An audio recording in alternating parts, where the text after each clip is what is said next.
Hi everyone, thanks for clicking on the video. Saturday, September 13th. I think the title of this week's episode is Boilers, Blueberries, and Balloons. I'll have some segments. I did have a issue with our heating system this week. It's all fixed now, but I'll give you a little more information on that.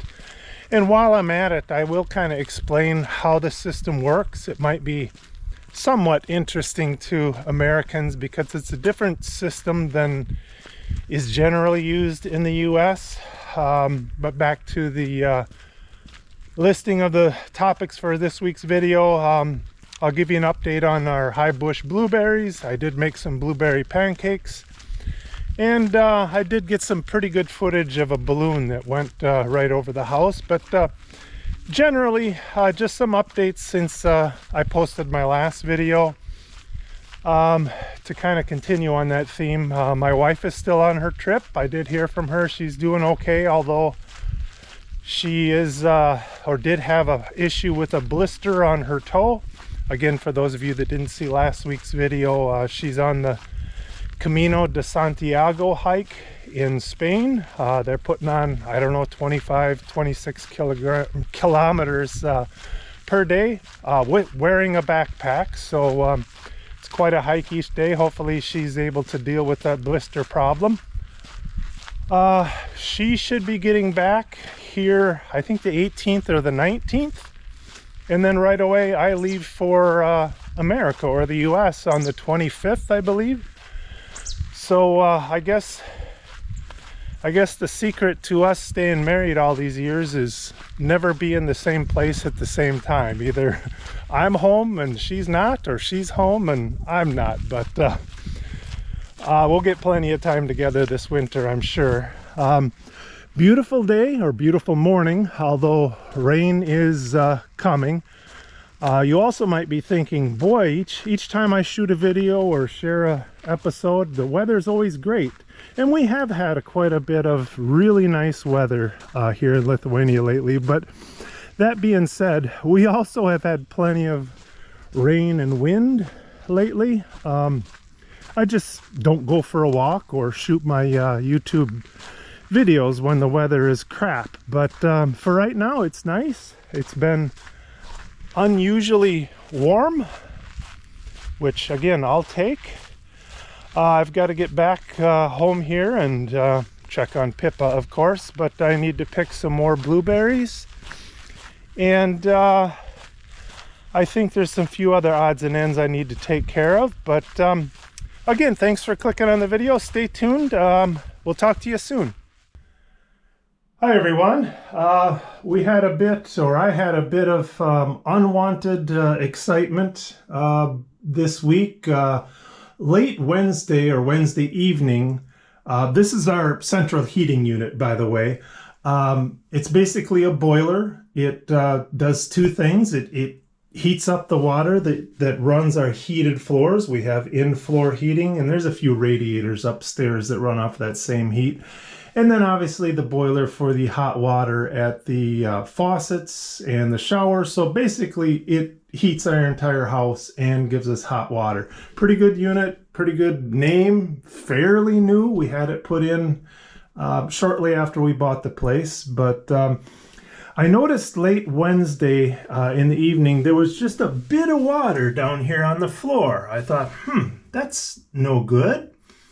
I checked the screen here to make sure that there was no error codes and all that fun stuff. Everything seemed normal. We just had a bit of water on the floor.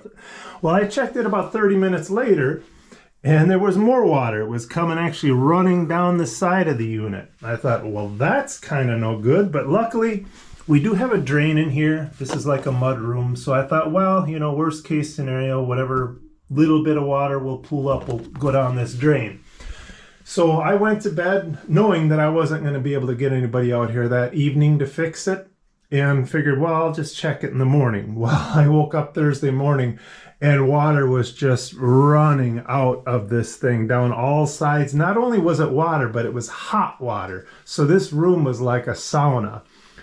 Well, by some sheer miracle, we were able to get a repairman out here right away Thursday morning. And that was a miracle, not just by Lithuanian standards, but I think even in the US to get somebody out here that quickly was great. The guy fixed it up.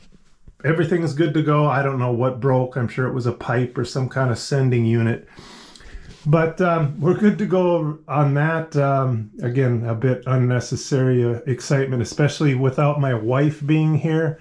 My daughter was able to help coordinate getting the repairman out here. But anyhow, as long as I'm on the subject, this system is quite popular here in Lithuania. I don't think it's used very widely in the US, so this may be slightly interesting to Americans.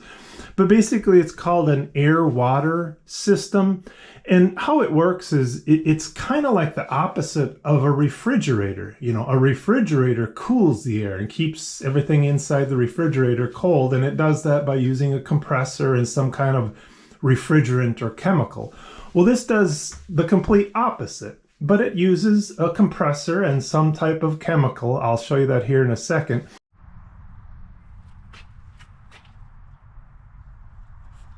But basically, it takes the heat from whatever heat there is in the air outside, regardless of the temperature, and it compresses that air. By compressing it, it heats it up, and then this chemical or refrigerant or whatever it is heats it up additionally, that it eventually heats up all the water to whatever temperature you need to keep your house warm and for hot water. It uses electricity. Obviously, it doesn't use any type of fuel like natural gas or oil. So it does use electricity. It doesn't use a whole lot. It's considered pretty efficient. And again, it's widely used here in Lithuania. It's, you know, there's some drawbacks to having this boiler system. Obviously, when it gets a little cool in the fall or winter, you know, it takes, I won't say a day or two, but it takes a while. Once you turn on the heat, it takes a while for the floors to actually warm up. Same thing in the spring, where you'll get all of a sudden a kind of a really warm or hot day, and it's warm. Well, you can't cool the floors down in an instant. You know, it takes 12, 14 hours for it to cool down. You just got to open some windows. But I guess that's about enough of that. But big difference is, you know, this is what's used basically here in Lithuania and Europe, what they call air-water system, versus for my Lithuanian viewers, most people in the US use what's called a forced air or air-air system. And that works okay, but it uses a bit more energy. Probably more than you guys cared to know about, but thanks for hanging in there with me on this. And we're at, just for today, I picked another 1.9 kilograms of high bush blueberries, which puts us at 24.5 kilograms so far this year, which is 52 pounds, I believe, maybe 54 pounds, but we're definitely over 50 pounds. There's still plenty on the bush, although I don't know how many more will get ripe. While I was at it, I picked a bunch of grape and cherry tomatoes, which should be delicious. Hi everyone, I'm gonna try something I haven't done in many years. I'm gonna make some pancakes, and more to the point, blueberry pancakes. We've got an abundance of blueberries right now. Like I said, it's been years since I've done this, and when I did it back then, it was with a mix. So we'll see how this turns out, but basically it's some all-purpose flour, baking powder, milk, an egg, a little bit of salt, and some type of oil. Some people do butter. We'll see what happens. And once you get all your dry and wet ingredients mixed together, really fluff them up so there's some air bubbles in there if you want fluffy pancakes. Obviously, you're going to heat up a pan, your choice. You can use oil, you can use butter. Some people use ghee. I'm using butter, and I've been told that even the best cooks, the first pancake kind of sticks, so we'll see what happens. And now for the best ingredient. fresh blueberries. So I think she's ready to flip. Let's see if I can do this without making a big mess. Oh, not too bad.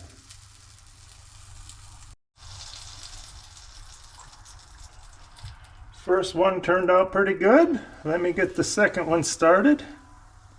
This is going to be a big one. Maybe bigger than I really need. But while we wait for that to cook, let me talk a little bit. I think a lot of Americans might not know the difference between what I keep calling these high bush blueberries versus normal or wild blueberries. What we have here in our bushes is high bush blueberries, otherwise known as šilauoges here in Lithuania. And you can see the outside looks perfectly like a normal blueberry. However, the inside is white. It's not blue. Whereas wild blueberries are blue all the way through. They're slightly smaller. They're both very good when it comes to vitamins. They're both very tasty.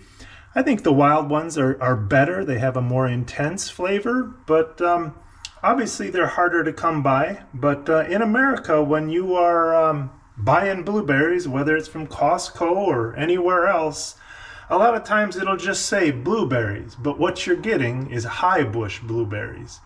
If you're getting the real deal, they'll actually call them wild blueberries. Just important to know.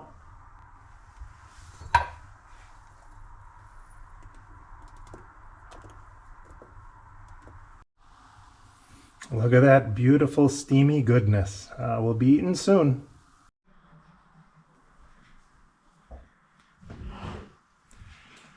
And there you have it, blueberry pancakes. Probably not the best ones in the world, but I'm sure it's going to be tasty and pretty good for my first attempt in many years. Obviously you need some syrup or something on there. Some people do just powdered sugar. I prefer good old-fashioned maple syrup all the way from the USA. So after a few bites, I'll call it a success. Maybe not 5 stars, but definitely 4 stars. And really hits the spot.